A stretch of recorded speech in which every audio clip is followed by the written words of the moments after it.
ng Diyos, wala akong kamag-anak nung dumating dito. Nagsasapalaran lang. Yung lalaki ko kasi, special child. Ising bot nung araw, yung prabal kung tawagin. Yung Muroami, yung illegal na yung hanap ko. Ngayon wala na, kulong na yata. Multi.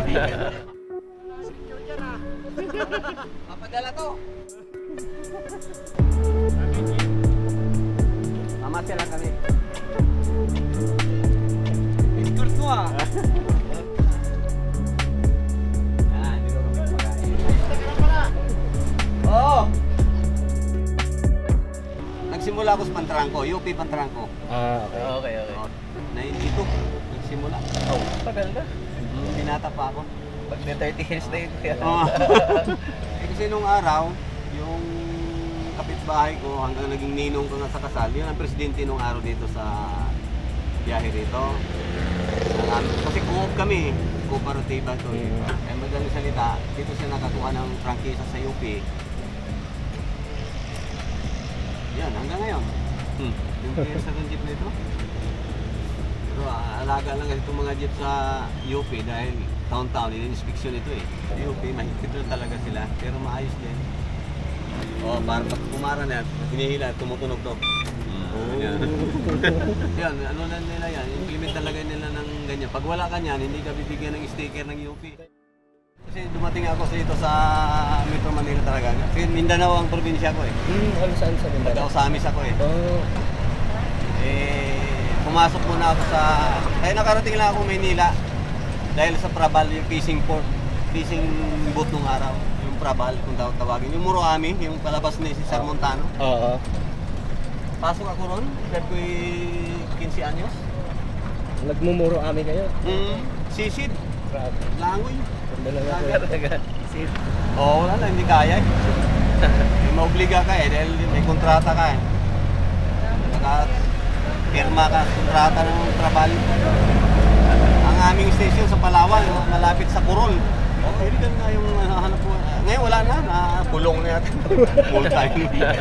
May-ari kasi mga bata kasi yung mga kanagamit ng mga bata. Dali mo to, wala pang usapan kung magkano sweldo mo. Tapos sa Maynila naman sila naghatid ng isda. Sumama kayo?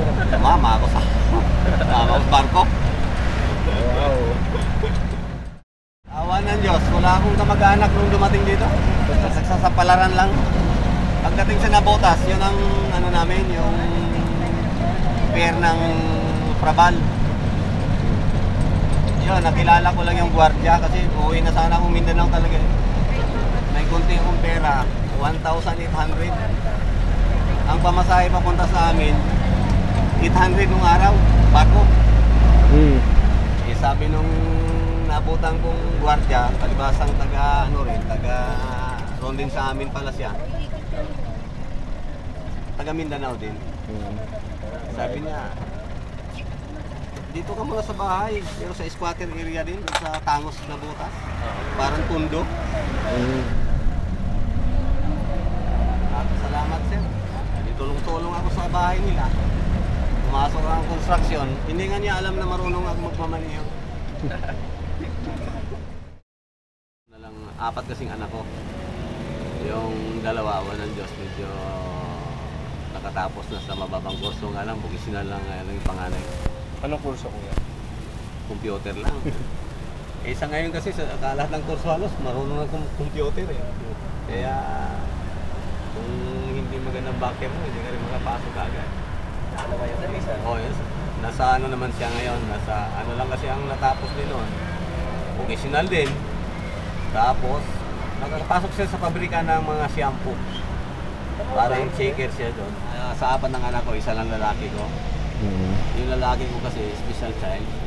Hindi talaga siya nakapag-aral kasi sinikap ng misis kong mag-aral halos nga. Sa lahat ng baga sa ano yung sa mga special child, tanggap naman siya. Kaya lang pagkatapos, balik na naman sa ayun na hanggang bandang huli, hanggang binata na siya ngayon eh. Kaya nahihiya na. Ilang taon na po siya? 23 na.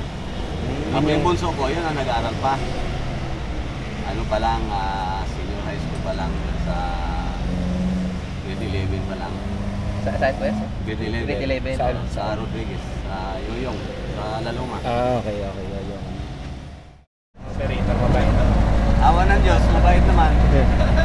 Sa pakikisama rin, ano lang naman yung operator ng driver. Ang operator naman, pag okay din yung driver, okay din sila. Pero pag gago rin yung driver, marunong din sila mag-alis. Pero mayroon namang operator talaga na hindi naman nila lahat kasi na hindi pa nila naintindihan yung driver. Halimbawa, nakiusap na talagang walang tao. Hindi pumapayag sa ganung boundary. Gusto nila talagang malaki. Fix pa, yung boundary. Yung ibang operator hindi nakaintindi.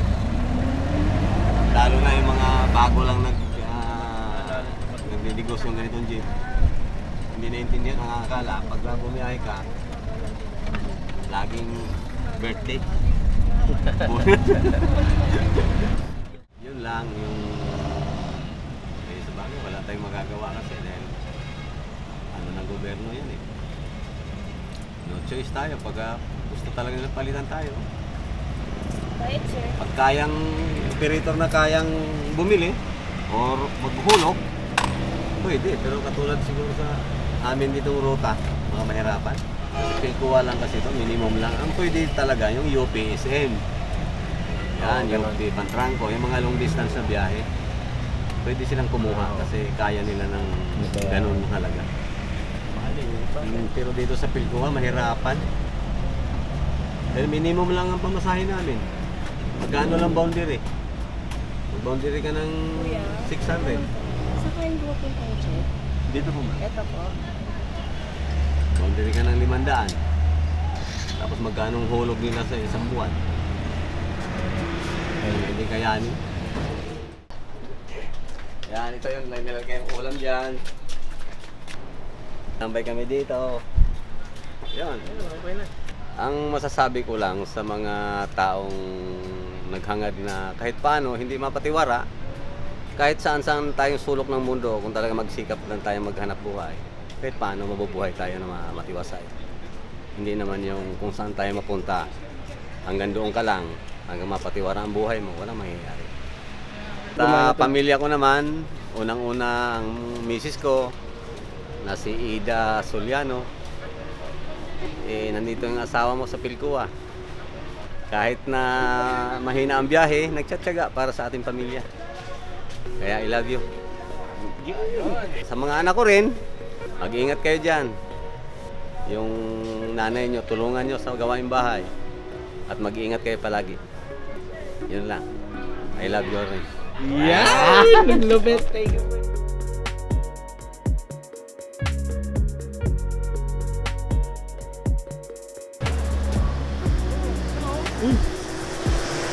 Kala ko buko.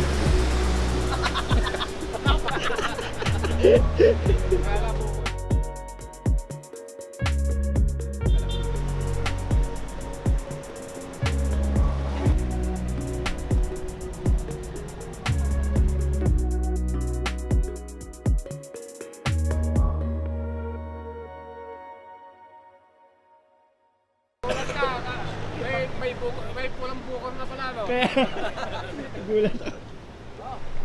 In-interview. Ay, Kuya Jimmy. Hello.